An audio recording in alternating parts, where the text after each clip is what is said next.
هاتي نص كوباية من المية مع كوباية ونص من السكر، وهنعمل أول حاجة بتخلص في علبة حلاوة المولد القشطة. إن شاء الله هنعملها بطريقة سهلة جدا. يلا نبدأ. هجيب صينية عليها كيس بلاستيك ومسحة بسيطة من الزيت ورشة من جوز الهند. هستخدم النهاردة الفواكه المجففة والزبيب. هقسم الصينية بتاعتي على نصين وأسيبها على جنب. عندي 3 معالق كبار من الجيلاتين. هضيف عليهم نص كوباية من المية السخنة، بدوبهم كويس لغاية ما يكونوا بالشكل ده. هضيف كوباية ونص من السكر، يفضل سكر يكون أبيض، وعليهم نص كوباية من المية ونص كوباية من عسل الجلوكوز. هضيف لهم معلقة صغيرة فانيليا ومش هقلبهم وارفعهم على النار يغلوا لمدة 10 دقايق. ودي أول مرحلة معايا في الغليان.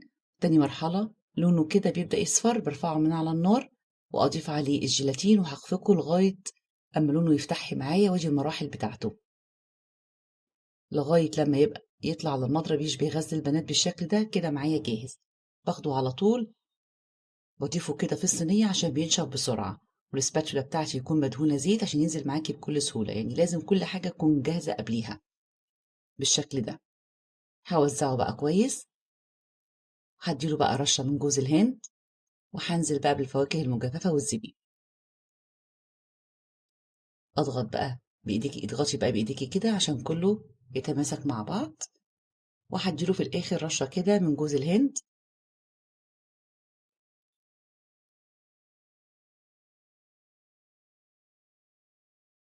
هغطيه واسيبه بره التلاجة، ما بتحطش في التلاجة، بيفضل من بالليل للصبح عشان يتماسك معاكي. بطلعه بقى اول ما بيتماسك معايا. شايفين شكله حلو جدا. هدي كده مسحة بسيطة على السكينة عشان يتقطع معايا بكل سهولة. احنا عملنا كده نوعين، نوع بالزبيب ونوع بالفواكه المجففة، حلوين جدا زي ما انتوا شايفين. قطعي بقى تقطيعة اللي انت عايزاها. بشوية مية وشوية سكر عملنا أحلى قشطية سهلة وبسيطة.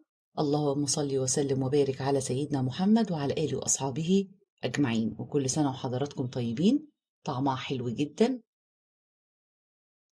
هاخد بقى قطعة قطعة كده، أغطسها كده بجوز الهند عشان ما تلزقش معاكي.